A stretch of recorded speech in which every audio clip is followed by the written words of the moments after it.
Hello everyone. आज से हम लोग ऑर्गेनिक केमिस्ट्री में एक बहुत ही इंपॉर्टेंट सीरीज स्टार्ट करने जा रहे हैं, जिनमें रिएक्शन मैकेनिज्म के अंदर जितनी भी रिएक्शंस होती हैं उनको मैकेनिज्म के साथ में वन बाय वन डिस्कस करेंगे। ठीक है। और जो ये रिएक्शन की सीरीज होगी, जो रिएक्शंस की सीरीज होगी, ठीक है, इसके अंदर बहुत सारे नेम रिएक्शन भी इंक्लूड होंगे। सबसे पहले जो हम लोग स्टार्ट करेंगे वो करेंगे एल्डोल कंडेंसेशन। ठीक, तो स्टार्ट करते हैं एल्डोल कंडेंसेशन। ठीक है। तो देखो, एल्डोल कंडेंसेशन जो रिएक्शंस होती है वो एल्डिहाइड और कीटोन देते हैं। ठीक है।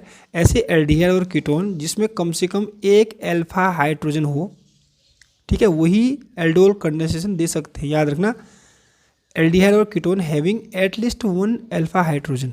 ठीक है, एक अल्फा हाइड्रोजन का होना जरूरी है, अदरवाइज एल्डोल कंडेंसेशन रिएक्शन नहीं होती है। समझ रहे हो? They undergo self condensation in the presence of dilute base. ठीक है, डाइल्यूट बेस की प्रेजेंस में होती है, जिससे क्या बनता है, बीटा हाइड्रोक्सी एल्डिहाइड बनता है, जिसको हम लोग एल्डोल कहते हैं। ठीक है। और बीटा हाइड्रोक्सी कीटोन बनता है। भाई अगर हम जो रिएक्टेंट है एल्डिहाइड लेंगे तो बीटा हाइड्रोक्सी एल्डिहाइड बनेगा। ठीक है। अगर हम रिएक्टेंट कीटोन लेंगे तो उसमें होगा बीटा हाइड्रोक्सी कीटोन बनता है, इसको हम लोग कीटोल कहते हैं। ठीक है। This reaction is called aldol reaction. तो जो ये प्रोडक्ट हो गए ना, एल्डोल और कीटोल, अब इसमें क्या करना है हमको, ये डिहाइड्रेशन होगा इनके अंदर, मतलब कि यहाँ से भी H2O निकलेगा, यहाँ से भी H2O निकलेगा, जिससे लास्ट में जो प्रोडक्ट बनेगा alpha beta unsaturated carbonyl compound बनेगा। ठीक है। तो इसी रिएक्शन को हम लोग क्या बोलते हैं, एल्डोल कंडेंसेशन। समझ रहे हो?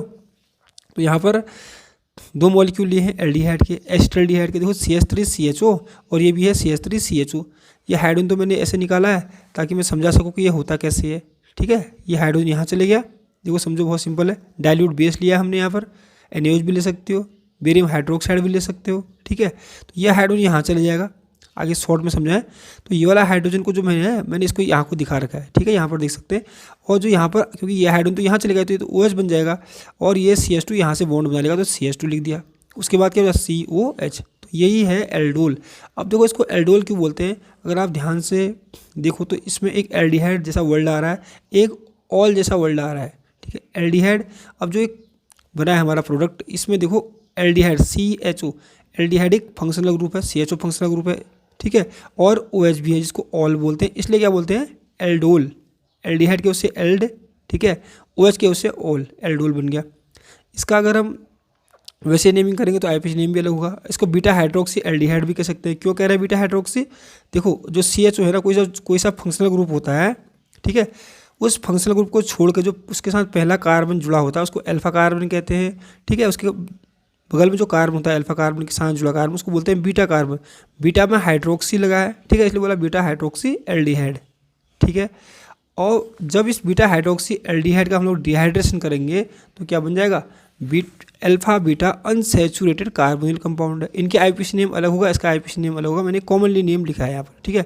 अब इसको alpha beta unsaturated carbonyl compound क्यों कह रहे हैं, देखो मैंने क्या बोला कि जो CHO है ना, CHO के बगल वाला जो कार्बन होगा, मतलब उसको अल्फा बोलेंगे। अल्फा कार्बन से बगल वाला कार्बन बीटा होता है। ठीक है। अल्फा और बीटा के बीच में डबल बॉन्ड है, मतलब अनसैचुरेशन है। ठीक है। अनसैचुरेशन मतलब जहाँ डबल बॉन्ड ट्रिपल बॉन्ड होता है तो वो होते हैं अनसैचुरेटेड कंपाउंड होते हैं। ठीक है। अल्फा और बीटा के बीच में अनसैचुरेशन है और एक कार्बोनिल कंपाउंड है। ठीक है। एल्डिहाइड और कीटोन क्या होते हैं, कार्बोनिल कंपाउंड होते हैं, इसलिए क्या बोला, alpha beta unsaturated carbonyl compound है। ठीक है। ऐसे हम लोग कीटोन भी ले सकते हैं। तो देखो यहाँ पर लिया हमने कीटोन लिया 2 मॉलिक्यूल्स। ठीक है, 2 मॉलिक्यूल्स ऑफ एसीटोन।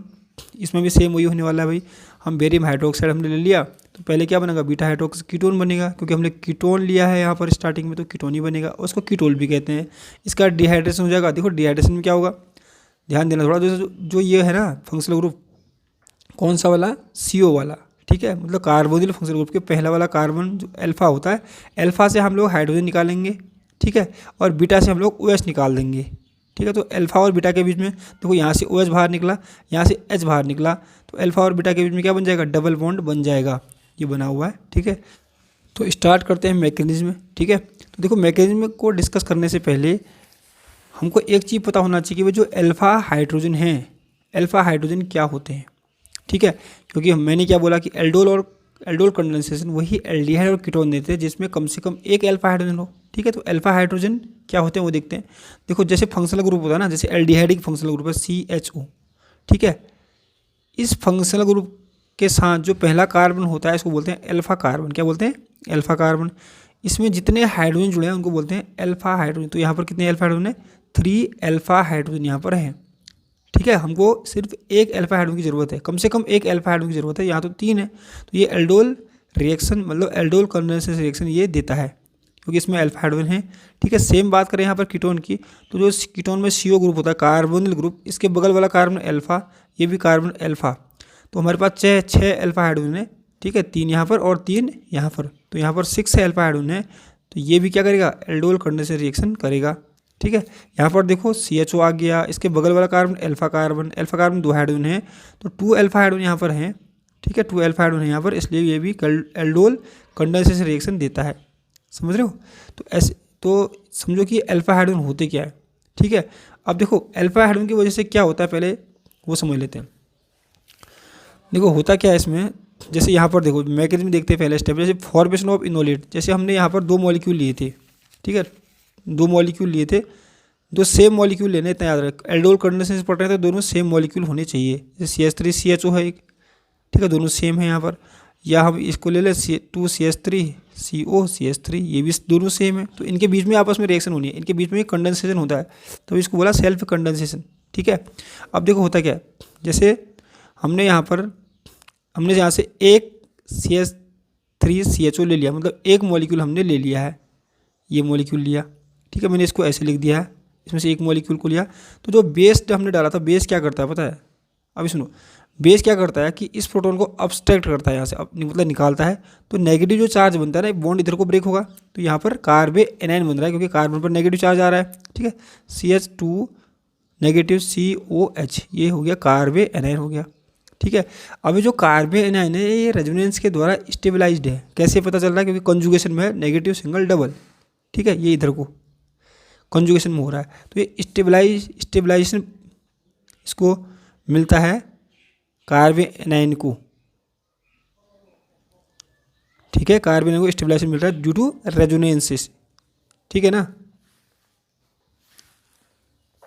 ठीक है, तो जो ये अल्फा हाइड्रोजन है यहाँ पर, जैसे यहाँ पर 3 अल्फा हाइड्रोजन, यहाँ पर 6 अल्फा हाइड्रोजन है, यहाँ पर 2 alpha hydrogen, they are acidic alpha hydrogen है, मतलब ये H+ के फॉर्म में निकल जाएंगे। बेस इनको अब्स्ट्रैक्ट कर लेगा क्योंकि इन अल्फा हाइड्रोजन के निकलने के बाद जो यहाँ पर कार्बन एनायन बन रहा है ये स्टेबलाइज्ड बन रहा है ड्यू टू रेजोनेंस।